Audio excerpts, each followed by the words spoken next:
नमस्कार दोस्तों, स्वागत है आज आप सबका मेरे इस वीडियो में। आज के इस वीडियो में हम बात करेंगे हनीवेल कंपनी के बारे में। तो अगर हनीवेल आपकी एक ड्रीम कंपनी हो, you desperately want to be a part of Honeywell, या फिर इंटरव्यू प्रोसेस के दौरान अभी आपका इंटरव्यू शेड्यूल हो चुका है हनीवेल के साथ and you wanted to know the overview of the whole interview process, then this video is for you. Watch the video till the end. तो सबसे पहले बात करते हैं कि मैंने हनीवेल में अप्लाई किस तरह से किया था। तो मुझे naukri.com के थ्रू किसी रिक्रूटर की कॉल आती है। उन्होंने मुझे बोला था कि आपके प्रोफाइल को शॉर्टलिस्ट कर लिया गया है और हम इसको फर्दर प्रोसीड करना चाहते हैं। उसके बाद उन्होंने मुझसे कुछ बेसिक क्वेश्चन पूछे, जैसे कि एक्सपेक्टेड सैलरी कितनी है, थोड़ी बहुत इंट्रो के बारे में पूछा, अभी आपकी करंट सैलरी कितनी है और आपका नोटिस पीरियड कितना है। मेनली ये क्वेश्चन उन्होंने उस दौरान पूछे और मेरी प्रोफाइल को आगे प्रोसीड कर दिया। और उसके बाद उन्होंने कहा कि आपका कल ही एक इंटरव्यू हो सकता है। पहला ही राउंड उन्होंने कोडिंग राउंड का रखा हुआ है, तो आपको वो शॉर्टलिस्ट अगर आप हो गए तो फर्दर राउंड के लिए आपको बुलाया जाएगा। तो इस सारे के सारे इंटरव्यू प्रोसेस में मेरे टोटल 6 राउंड हुए थे, जिसमें सबसे पहला राउंड था कोडिंग से रिलेटेड, दूसरा राउंड था टेक्निकल डिस्कशन राउंड 1, तीसरा राउंड था टेक्निकल डिस्कशन राउंड 2, चौथा राउंड था मैनेजरल डिस्कशन, पांचवा राउंड था डायरेक्टर के साथ कोई डिस्कशन, देन उसके बाद छठा राउंड था एचआर डिस्कशन। तो ये 6 के 6 राउंड मेरे इस कंपनी में हुए थे। उसके बाद मैं इन द एंड शॉर्टलिस्ट हो गया और मुझे ऑफर लेटर मिल गया था। अब बात करते हैं कि ये सारे के सारे जब राउंड हो रहे थे तो मुझे क्या क्या चीजें देखने को मिली, क्या क्या क्वेश्चन पूछे गए थे, किस तरह से मैंने उन क्वेश्चन का आंसर दिया था। तो उन सब चीजों के बारे में मैं आपको इस वीडियो में बताऊंगा। So watch the video till the and. सबसे पहले बात करते हैं फर्स्ट कोडिंग राउंड के बारे में, जिसमें मुझसे 2 क्वेश्चंस पूछे गए थे। एक क्वेश्चन तो पैलिंड्रोम से रिलेटेड ही था, दूसरा क्वेश्चन जो था वो एरर डिस्प्ले करवाने से रिलेटेड था। पैलिंड्रोम में सिंपल एक उन्होंने स्ट्रिंग दे दी थी और मैंने सिर्फ उसको स्लाइसिंग की मदद से ही कर दिया था कि weather a string is palindrome और नॉट। दूसरा क्वेश्चन जो कि था जिसमें एरर थ्रो करना था, उसमें क्या किया, मैंने एक स्ट्रिंग दी थी और उसको एक इंटीजर के साथ कंबाइन कर दिया और मुझे पता था दोनों के साथ एक एरर जरूर थ्रो होगा। तो उस टाइम पे मैंने वो एरर थ्रो करके वो क्वेश्चन सॉल्व कर लिया। ये प्रॉपर टेस्ट 1 घंटे का होने वाला था, लेकिन मैंने इसको 20 से 25 मिनट में ही कंप्लीट कर लिया। और उसके बाद एचआर ने मुझे इन्फॉर्म कर दिया कि आपको इस राउंड के लिए शॉर्टलिस्ट कर लिया गया है और क्या आप आज ही अवेलेबल रहोगे अगले राउंड के लिए। तो मैंने उनको बोल दिया कि हाँ, मैं आज ही अवेलेबल रहूंगा। तो अगला राउंड भी उसी दिन ही हो गया। अब बात करते हैं सेकंड राउंड ऑफ डिस्कशन के बारे में, जो कि था फर्स्ट टेक्निकल डिस्कशन राउंड। इसमें मुझसे 6 कोडिंग क्वेश्चन पूछे गए थे और बाकी सारे थ्योरेटिकल क्वेश्चन पूछे गए थे। सबसे पहले बात करते हैं कोडिंग क्वेश्चंस के बारे में। तो सबसे पहले कोडिंग क्वेश्चन में उन्होंने 2 लिस्ट दे दी थी और मुझे बताया था कि इसमें अपेंड किस तरह से वर्क करता है और एक्सटेंड किस तरह से वर्क करता है। मुझे जनरली पता है कि जब भी हम अपेंड का यूज करते हैं, उसका यूज तब किया जाता है जब हम कोई एलिमेंट को किसी लिस्ट में लगाना चाहते हैं, उस टाइम पे हम अपेंड का यूज करते हैं। अब वो एलिमेंट कुछ भी हो सकता है, एक इंटीजर भी हो सकता है, स्ट्रिंग भी हो सकता है, लिस्ट भी हो सकती है। तो इस दौरान a.append b, इसका रिजल्ट जो आने वाला था, वो जितनी हमारी लिस्ट होने वाली थी वो उसी लिस्ट को उसमें डाल देता। तो इसका मुझे आंसर पता था। दूसरा था a.extend b। एक्सटेंड हम उसी टाइम पे यूज करते हैं जब हमारे पास कोई आइटरेबल चीज हो। मान लो कि अगर हमारे पास कोई स्ट्रिंग है या फिर हमारे पास कोई लिस्ट है, उसको हम अगर किसी दूसरी लिस्ट में मर्ज करना चाहते हैं तो हम एक्सटेंड कीवर्ड का यूज कर सकते हैं। जितने भी उसमें एलिमेंट होते हैं वो सारे के सारे उस लिस्ट में आ जाते हैं। अब अगर मैं आपको करके ही बताऊं कि किस तरह से मैंने किया, तो सबसे पहले केस में मुझे क्या चीज देखने को मिलने वाली थी, a.append b। तो इसमें क्या होगा, 4 5 6 तो पूरा आ जाएगा। 6 3 7 के कंपोनेंट अलग अलग नहीं आएंगे, वो सारे के सारे एज ए लिस्ट में आ जाएंगे। तो इसकी आउटपुट कुछ इस तरह से देखने को मिलती और वही मुझे इन दी एंड भी देखने को मिली। दूसरे केस में a.extend b, उसमें क्या होगा कि जितने उसके कंपोनेंट थे, यानी कि 6 3 और 7, वो एक एक कंपोनेंट की तरह उसको आइटरेट करेगा और उसके बाद उसको वहां पे ऐड कर देगा। तो इसमें मुझे जो आउटपुट मिलने वाली थी वो थी 4 5 6 और 6 3 7। ये सारे की सारी एक लिस्ट में कंबाइन होकर आ जाती थी। तो उन्होंने कहा कि जो तुमने अभी बोला कि हम इंटीजर को नहीं रख सकते या फिर आइटरेबल चीजों को ही रख सकते हैं एक्सटेंड में, तो उसको प्रूव करके बताओ। देन उसके बाद मैंने 7 ऐड किया दोनों में। पहले वाले केस में भी a.append 7 करके दिया तो वो चल पड़ा, लेकिन जब मैंने a.extend 7 करके दिया तो वो नहीं चला। तो मैंने उनको बोला कि क्योंकि ये आइटरेबल चीज नहीं है, इसीलिए यहाँ पे एरर थ्रो हो गया। उसके बाद दूसरा क्वेश्चन था कि उन्होंने मुझे एक लिस्ट दे दी थी और मुझे कहा था कि इसमें से ओड और इवन नंबर निकालो by using the list comprehension. तो लिस्ट कंप्रीहेंशन की मदद से मैंने दोनों को ही निकाल दिया कि मैंने ये कोड उनको वहां पे जाके लिख दिया और इन दोनों से ही मुझे वो पूरी की पूरी लिस्ट मिल गई जिसमें ओड और इवन नंबर होंगे। तीसरा क्वेश्चन था, जो पहले 2 लिस्ट दी हुई थी ए और बी की, उनको उन दोनों के सभी एलिमेंट को मल्टीप्लाई करो और बाद में उन सभी एलिमेंट को लेकर आओ by using the list comprehension. तो इसमें मैंने ये कमांड लिख दी और उसके बाद मुझे सारे के सारे कंपोनेंट मिल गए। उसके बाद उन्होंने कहा कि इसी पर ही मुझे सिर्फ वो कंपोनेंट लाकर दो जो सिर्फ एक एक, मान लो कि अगर 0 इंडेक्स पर ए में पड़ा है कोई चीज, यानी कि 4, और 4 के साथ 6 को मल्टीप्लाई करके आउटपुट में दो, 5 के साथ 3 को मल्टीप्लाई करके दो, 6 के साथ 7 को मल्टीप्लाई करके दो। तो इस तरह से मुझे रिजल्ट निकाल के दो without altering the list again. जो भी तुम्हारे पास रिजल्ट आ चुका है सिर्फ उसकी मदद से ही ये चीज निकाल के दो। तो मैंने उस टाइम पे स्लाइसिंग का यूज करके ये सारी की सारी लिस्ट वहां पे निकाल दी। फोर्थ क्वेश्चन था कि उन्होंने कहा था कि अल्टरनेट एलिमेंट को निकालना है किसी पर्टिकुलर लिस्ट से, तो तुम किस तरह से निकाल सकते हो विदाउट यूजिंग फॉर लूप।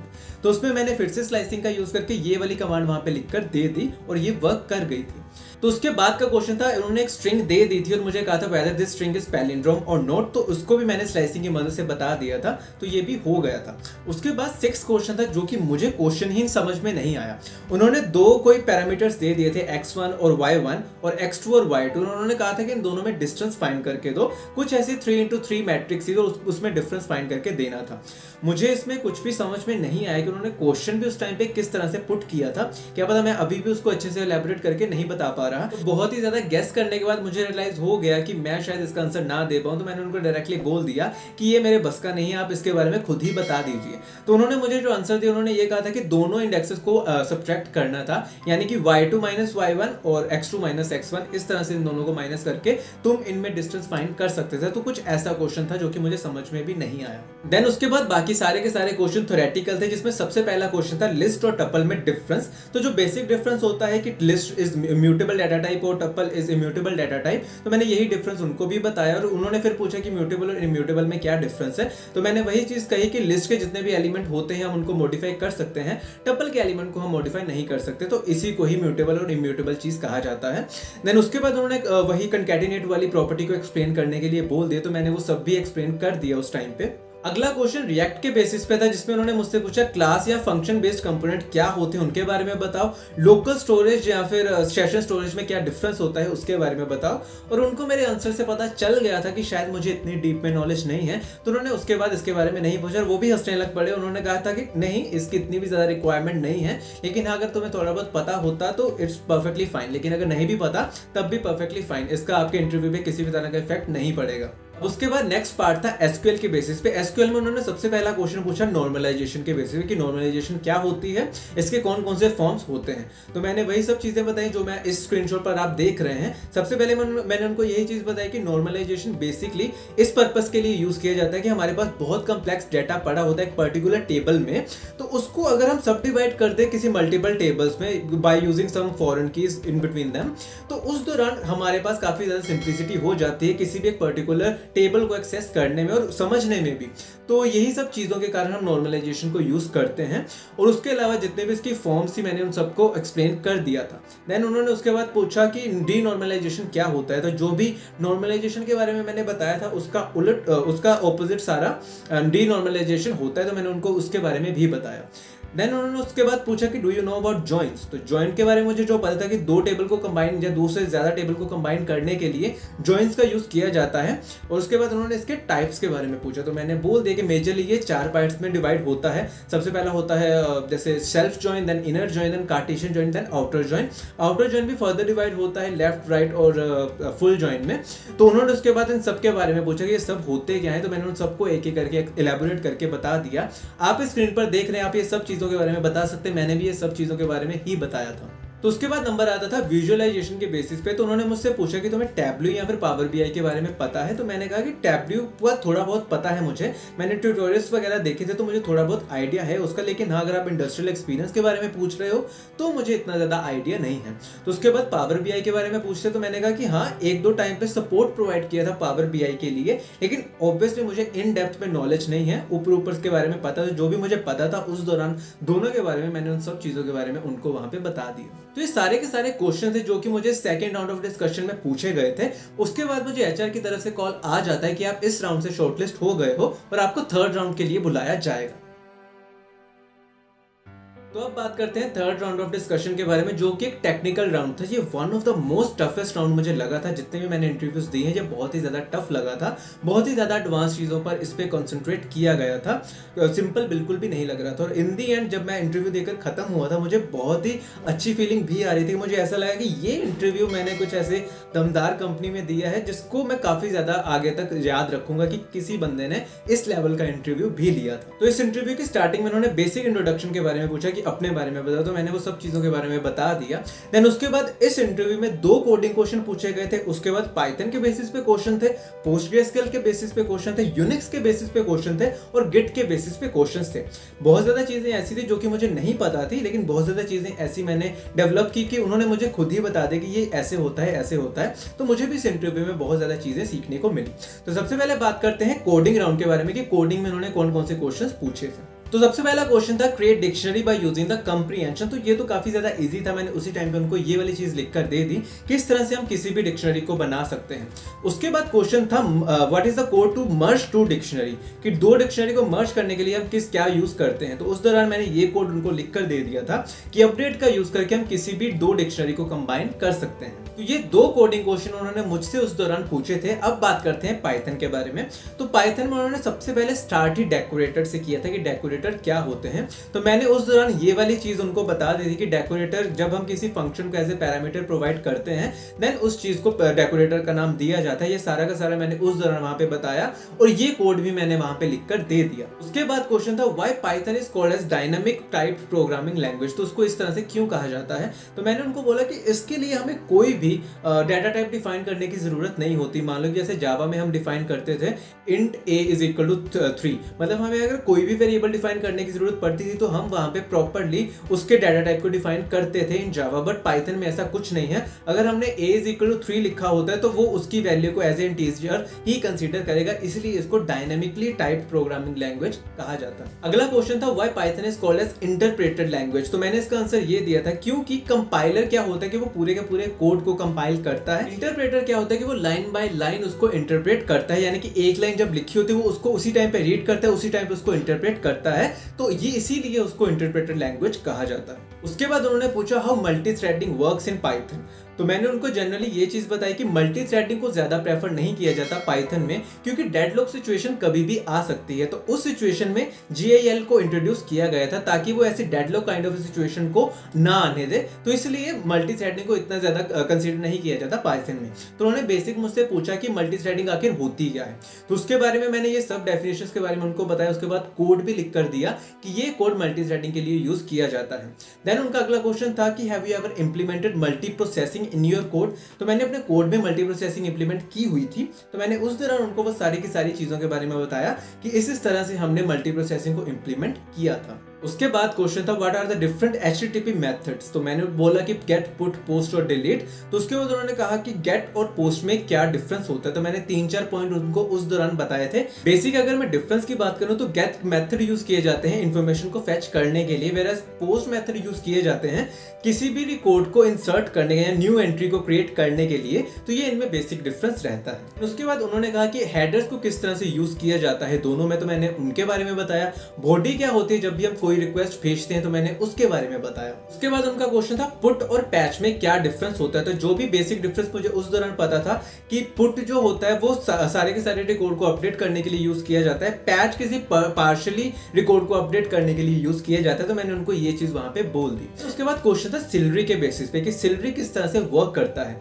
मैंने सिलरी पे थोड़ा बहुत काम किया हुआ था, तो मैंने उनको वो सारा का सारा प्रोसेस बताया कि इस काम में मैंने ये चीज यूज की, इस प्रोजेक्ट में मैंने सिलरी को यूज किया है, ये काम मैंने सिलरी के दौरान किया है। लेकिन वो सिलरी में बहुत ही ज़्यादा डीप में चले गए। उन्होंने कहा था कि ठीक है तुमने किस तरह से इसको सेटअप किया था, या फिर उसके अलावा कि तुमने जब क्रॉन जॉब्स में इसको यूज़ किया था तो उसमें किस तरह से तुमने दिन वगैरह को सेट किया था कि डेज किस तरह पे जाएंगे, टाइमिंग किस तरह से सेटअप की थी। तो उन्होंने वो सब चीज़ों के बारे में मुझे उस दौरान पूछा था। क्योंकि मैंने प्रोजेक्ट पर काम किया हुआ था सिलरी के बेसिस पे, तो जो भी मैंने वहाँ पे इम्प्लीमेंट किया हुआ था मुझे याद था थोड़ा बहुत, तो मैंने वो सब चीज़ों के बारे में वहाँ पे उनको उस दौरान बता दिया। लेकिन सिलरी बहुत ही ज़्यादा डीप में वो जानने लग पड़े थे। उसके उसके बाद उन्होंने कहा कि कैशिंग के बारे में क्या जानते हो, तो मैंने बेसिकली उनको बोला कि कैशिंग बेसिकली परफॉर्मेंस टाइमिंग को रिड्यूस करने के लिए यूज की जाती है। कि मान लो कि कोई प्रोसेस है जिसको बहुत ज़्यादा टाइम लग रहा है, तो उस प्रोसेस को हम कम टाइम में भी कर सकते हैं by storing its input and output value. Redis का यूज करके हम ये सब चीज़ें कर सकते हैं। तो मैंने उनको रेडिस के बारे में बताया। तो उसके बाद उन्होंने मैसेज ब्रोकर के बारे में पूछा, जिसके बारे में मुझे इतनी ज़्यादा क्लैरिटी नहीं थी, तो मैंने ओवरव्यू ही दिया उसका कि जो भी मुझे ओवरव्यू उस दौरान पता था।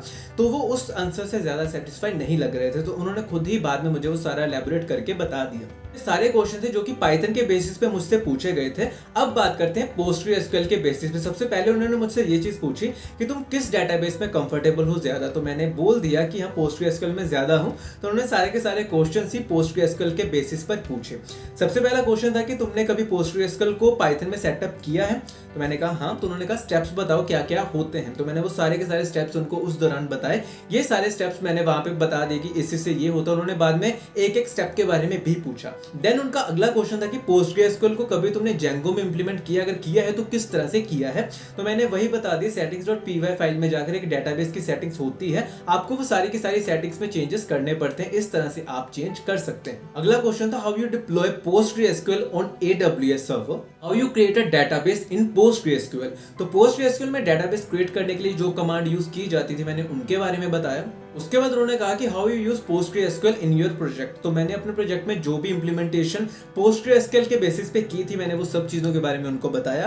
किस तरह से मैंने कोई भी टेबल क्रिएट किया, किस तरह से मैंने डेटाबेस क्रिएट किए, जो भी चीजें पोस्टग्रेसक्यूएल के बेसिस पे मैंने अपने प्रोजेक्ट में की हुई थी, मैंने वो सारी की सारी चीजें वहां पे एलैबोरेट करके उनको बता दी। उसके बाद क्वेश्चन था what is CID in Postgres, तो मुझे इसके बारे में बिल्कुल भी आइडिया नहीं था, मतलब बिल्कुल भी नहीं पता था। तो मैंने उनको डायरेक्टली बोल ही दिया कि मुझे इसके बारे में बिल्कुल भी आइडिया नहीं है। अगला क्वेश्चन था how you start and stop a server in PostgreSQL. अगला क्वेश्चन था what do you mean by multi version controlling in Postgres. Next question था do you have any idea about Solr Apache. सारे के सारे question थे जो कि database से रिलेटेड थे। अब बात करते हैं यूनिक्स बेस्ड क्वेश्चन के बारे में, जिसमें उन्होंने बहुत ज्यादा कमांड्स के बारे में पूछा था कि किसी भी डायरेक्टरी को किस तरह से क्रिएट किया जाता है, या फिर किसी भी डायरेक्टरी को डिलीट किया जाता है, रीनेम किस तरह से किया जाता है। तो ऐसी बेसिक्स बहुत ज्यादा कमांड्स पूछी गई थी। देन उसके बाद था how to check a RAM in Linux, तो उसके बारे में मैंने बता दिया। तो उसके बाद था how to delete a content of log file in Linux, तो इसके बारे में मुझे थोड़ा बहुत पता था, मैंने बता दी, ये कमांड लिखकर उनको दे दी थी। उसके बाद उन्होंने पूछा how display all the processes in Linux, तो ये सारे के सारे क्वेश्चंस थे जो कि मुझे यूनिक्स लिनक्स के बेसिस पे पूछे गए थे। देन अब बात करते हैं गिट के बेसिस पे क्वेश्चन में, जिसमें सबसे पहला क्वेश्चन था what do you mean by branch in Git, what is the difference between a branch and a repository in Git. तो ये दोनों क्वेश्चन पे बहुत ज्यादा फोकस किया गया था। हम कोई सेपरेट ब्रांच किस तरह से बनाते हैं, उन सब चीजों के बारे में पूछा गया था। नेक्स्ट क्वेश्चन था apart from working on master branch which else branch you have worked on, master के अलावा किस किस ब्रांच पर तुमने काम किया है। क्वेश्चन था which platforms you have used for Git related task, तो मैंने उसमें बताया है गिट बिटबकेट को भी यूज किया हुआ है, गिटहब को भी यूज किया और गिटलैब को भी यूज किया हुआ है। नेक्स्ट क्वेश्चन था what do you mean by pull request, pull request क्या होती है। तो सबसे पहले मैंने एक्चुअली इसमें गिट पुल को एक्सप्लेन करने लग पड़ा था, लेकिन उन्होंने कहा था गिट पुल को एक्सप्लेन नहीं करना, पुल रिक्वेस्ट PR जब हम कोई किसी भी ब्रांच को रिक्वेस्ट करते हैं कि इसको मास्टर में मर्ज कर दो, उस प्रोसेस के बारे में बताओ। तो मैंने उस प्रोसेस के बारे में सारा का सारा बताया, क्योंकि मैंने वो सब चीजें अपने प्रोजेक्ट में की हुई थी। तो ये सारे के सारे क्वेश्चन थे जो कि मुझे सेकंड राउंड ऑफ डिस्कशन में पूछे गए थे, और बहुत ही ज़्यादा डिफिकल्ट राउंड मुझे ये वाला लगा था, लेकिन मैं फॉर्चुनेटली इस राउंड से भी शॉर्टलिस्ट हो गया था। अब बारी थी मेरे अगले राउंड के बारे में, जो कि था मैनेजरियल डिस्कशन। तो अब बात करते हैं फोर्थ राउंड ऑफ डिस्कशन के बारे में, जो कि मैनेजर राउंड था। इसमें जो मैनेजर मेरा इंटरव्यू ले रही थी, उन्होंने अपना वेबकैम ऑन करके रखा हुआ था, और उन्होंने सबसे पहले अपने बारे में सब कुछ बताया कि वो इस कंपनी में कब से थी, उनका टेक स्टैक क्या है, किन किन प्रोजेक्ट्स पर उन्होंने काम किया। उन्होंने बेसिक इंट्रोडक्शन अपनी उस दौरान दी। देन उसके बाद उन्होंने मुझसे बेसिक इंट्रोडक्शन के बारे में पूछा, तो मैंने जब अपनी बेसिक इंट्रोडक्शन दे दी, देन उन्होंने उसके बाद रोल्स एंड रिस्पॉन्सिबिलिटीज के बारे में पूछा कि मैंने किन किन प्रोजेक्ट्स पर काम किया है, उन प्रोजेक्ट्स में मेरी रोल्स एंड रिस्पॉन्सिबिलिटीज क्या थी। तो मैंने जो भी इन एक्चुअल प्रोजेक्ट्स पर काम किया था, मैंने उन सब के बारे में वहां पे बताया। क्या क्या मेरी रोल्स एंड रिस्पॉन्सिबिलिटीज रही थी, मैंने उन सब के बारे में भी बताया। उनके बाद उनका क्वेश्चन था where do you see yourself after 5 year. तो इस आंसर का तो मैंने बहुत अच्छे से प्रिपेयर करा हुआ था, तो मैंने वही सब चीजें वहां पे बता दी। उसके बाद उनका क्वेश्चन था what do you want to do in your career, तुम अपने करियर में क्या करना चाहते हो। तो ये भी एकदम सिंपल डिस्कशन की तरह ही चल रहा था, तो मैंने बहुत सारी चीजें वहां पे उस दौरान बोल दी थी जो भी मैं अपने करियर में करना चाहता था। नेक्स्ट क्वेश्चन था व्हाट मोटिवेट्स यू, क्या तुम एक सेल्फ मोटिवेटेड पर्सन हो या नहीं, उसके बारे में बताओ। देन उसके बाद था कि what are your weaknesses, what are your strength, उसके बारे में बताओ। उन्होंने मुझसे थोड़ा बहुत एपीएस के बारे में पूछा कि कौन कौन सी एपीएस पे तुमने काम किया है, रेस्ट एपीएस पे काम किया है, सोप एपीएस पे काम किया है। देन उसके बाद किस तरह से दोनों में डिफरेंस क्या होता है, और उसके अलावा कि किस किस एपीआई में तुमने कितना कितना कंट्रीब्यूट किया है, एचटीटीपी मेथड्स क्या होते हैं, उनमें डिफरेंसेस क्या होते हैं, उन सबके बारे में बताओ। तो ये सब चीजों के बारे में मैंने उस दौरान बताया। उनका अगला क्वेश्चन था have you ever worked on Tableau और पावर बीआई, तो इन दोनों पे क्या तुमने कभी काम किया है। तो जो मेरा पहले आंसर था मैंने इस दौरान भी वही आंसर बताया कि इन रियलिटी मैंने किसी भी कंपनी में इन दोनों पे काम नहीं किया, लेकिन हाँ मैंने बाहर से यूट्यूब पे ट्यूटोरियल वगैरह से देखे थे, तो मैंने टैब्लियो के बारे में थोड़ा बहुत आइडिया है, लेकिन पावर बीआई पे इतना ज्यादा आइडिया नहीं है। इन शॉर्ट कि मेरा इंडस्ट्रियल एक्सपीरियंस नहीं है। तो मैंने वो सब चीजें जो भी सच थी उस दौरान वहां पे बता दी। यानी सारे के सारे क्वेश्चन थे जो कि मुझे उन्होंने उस दौरान पूछे थे। और लास्ट क्वेश्चन था do you have any question, तो मैंने उस दौरान उनसे बहुत ज्यादा चीजें पूछी कि रोल्स एंड रिस्पॉन्सिबिलिटीज क्या होगी, प्रॉपर वर्क कल्चर किस तरह का है कंपनी का, डेली शिफ्ट्स किस तरह से लगती हैं, क्या यहाँ पे अजाइल मेथोडोलॉजी फॉलो की जाती है, एक्सेट्रा एक्सेट्रा, ये सब चीजें मैंने उनसे पूछी और उन्होंने बहुत ही पोलाइटली वो सब चीजों के बारे में बताया। एक एक चीज उन्होंने एकदम डिटेलिंग में बताया कि किस किस टेक स्टैक को हम यूज करते हैं, जब आप इस कंपनी में आओगे तो आपको क्या क्या चीजें देखने को मिलेगी, आपको किस प्रोजेक्ट में डाला जाएगा। तो उन्होंने वो सब चीजों के बारे में बहुत ही ज्यादा इलैबोरेट करके बताया, जो कि मुझे पर्सनली बहुत ही ज्यादा अच्छी चीज लगी। देन जब इंटरव्यू खत्म हो रहा था तो उन्होंने एक और चीज पूछी, जो कि उन्होंने जब रिज्यूमे देखा तो उन्होंने कहा था कि मैं देख रहा हूँ कि आपने बहुत ज्यादा कंपनी से फ्रीक्वेंटली स्विच किया है। तो जो भी मेरे वहाँ पे जेन्युइन रीजंस थी कि टीसीएस को क्यों छोड़ा, देन उसके बाद बाकी कंपनीज में मैंने क्यों रिजाइन किया, या फिर अब मैं क्यों रिजाइन करके इस कंपनी में आना चाहता हूँ, मैंने वो सब चीज़ों के बारे में बताया। और जो भी सच था मैंने वही सब चीज़ें बताई कि इन कारण के वजह से मैंने अपनी ये वाली कंपनी को छोड़ा, ये वाली कंपनी को छोड़ा, और वो सब कारण मैंने उस दौरान वहाँ पे बता दिए। देन उसी दिन मुझे एचआर की तरफ से कॉल आ जाता है और वो मुझे कहते हैं कि आपने जो पहला राउंड दिया है वो क्लियर हो चुका है और अब आपका एक नेक्स्ट राउंड भी होगा जो कि डायरेक्टर राउंड होगा, जिसमें डायरेक्टर आपसे बात करेंगे, आपके बारे में जानेंगे। तो उन सब चीज़ों के बारे में आप प्रिपेयर जरूर रहिएगा। और उन्होंने मेरा इंटरव्यू शेड्यूल कर दिया। ये इंटरव्यू भी बहुत ही ज़्यादा अच्छा गया था। जो भी इंटरव्यूअर थे इस इंटरव्यू में वो भी बहुत ही ज़्यादा फ्रेंडली थे, एकदम अच्छे वे में। मतलब मुझे ऐसा लग रहा था कि मेरे जैसे कोई दोस्त है, मैं उससे उस तरह की बातें कर रहा हूँ। मतलब इतना ज़्यादा अच्छा मुझे उस इंटरव्यू के दौरान फील हुआ कि मैं क्या ही बताऊँ। मतलब मुझे लग रहा था कि यार इस कंपनी में कितने अच्छे अच्छे लोग हैं। मैनेजर इंटरव्यू भी बहुत अच्छा गया था। बाकी जो टेक्निकल इंटरव्यू में क्वेश्चन पूछे थे और जिस तरह का भी मेरा इंटरेक्शन रहा था वो भी बहुत अच्छा रहा था। और उसके बाद अब ये डायरेक्टर इंटरव्यू ये भी बहुत ही ज़्यादा अच्छा रहा है। इसमें भी उन्होंने मेन मेरे प्रोजेक्ट के बारे में पूछा, टेक स्टैक के बारे में पूछा कि क्या क्या रिस्पॉन्सिबिलिटीज़ तुमने ऑलरेडी की हैं, किन किन रोल्स में तुम थे, उन सब के बारे में बताओ। तो मैंने सब चीज़ों के बारे में बताया। उसके बाद उन्होंने अपना ओवरव्यू दिया कि आप जब इस कंपनी में आओगे तो किन किन प्रोजेक्ट्स पर आपको काम करने का मौका मिलेगा, एक्सेट्रा एक्सेट्रा। तो इस सब चीज़ों के बारे में उन्होंने उस दौरान बताया। और जो भी इंटरव्यूअर थे वो बहुत ही ज़्यादा फ्रेंडली थे। तो मुझे बहुत ज़्यादा मज़ा आया इस इंटरव्यू में। और ये interview max to max 20 to 25 minutes का ही रहा होगा। सारे के सारे राउंड क्लियर करने के बाद अब बारी थी एचआर डिस्कशन की। एचआर डिस्कशन में उन्होंने सबसे पहले बेसिक इंट्रोडक्शन के बारे में पूछा। देन उन्होंने आया टू दी पॉइंट पे कि सैलरी डिस्कशन के बारे में कि तुम कितनी सैलरी एक्सपेक्ट कर रहे हो, नोटिस पीरियड कितना है, कब तक ज्वाइन कर सकते हो। तो ये सारे के सारे बेसिक क्वेश्चन उन्होंने उस दौरान पूछे, जिनका मैंने सबके बारे में बताया कि ये चीज़ें हो सकती है। उसके बाद उन्होंने कंपनी के बारे में बताया, कंपनी के कल्चर के बारे में बताया। और इसी तरह से ये इस इंटरव्यू में सिर्फ यही चीज़ों के बारे में पूछा गया। मेन फोकस इसमें सैलरी के बारे में था कि सैलरी तुम कितनी एक्सपेक्ट कर रहे हो और कितनी हम दे सकते हैं। उन्हीं सब चीज़ों पे नेगोशिएशन चल रही थी। उसके बाद ये राउंड से भी मैं शॉर्टलिस्ट हो गया और उसके बाद मुझे 1 या 2 दिन के अंदर अंदर ही ऑफर लेटर आ गया। ये एक पूरा का पूरा ऐसा प्रोसेस है जिसमें मेरे 6 राउंड हुए थे, लेकिन ये पूरे 6 के 6 राउंड एक हफ्ते के अंदर अंदर ही कंप्लीट हो गए और 9th डे पर मुझे ऑफर लेटर मिल गया था। तो ये सारा का सारा एक्सपीरियंस मेरा हनीवेल के साथ रहा, जो कि मुझे पर्सनली बहुत ही ज़्यादा अच्छा लगा, क्योंकि सारा का सारा प्रोसेस बहुत ही ज़्यादा स्पीड में हो गया। और उसके अलावा इतना ज़्यादा झंझट भी नहीं हुआ कि मुझे बार बार एचआर को कॉल करके पूछना पड़ रहा था फीडबैक तक तो इस तरह का भी मुझे झंझट बिल्कुल भी फेस करने को नहीं मिला। तो इन शॉर्ट बहुत ही ज़्यादा अच्छा एक्सपीरियंस रहा था। इसके अलावा अगर आपका कोई भी डाउट रह जाते हैं तो कमेंट सेक्शन में जाके कमेंट करके ज़रूर बताइएगा। I will definitely try my best to reply on those comments. इसके अलावा अगर आपको मेरी वीडियोज़ या फिर मेरा काम अच्छा लगता हो तो मेरी वीडियोज़ को लाइक और शेयर करना बिल्कुल भी मत भूलिएगा। मेरे चैनल को सब्सक्राइब करना बिल्कुल भी मत भूलिएगा। इसी के साथ आज के लिए बस इतना ही, फिर मिलते हैं अगली वीडियो में। धन्यवाद।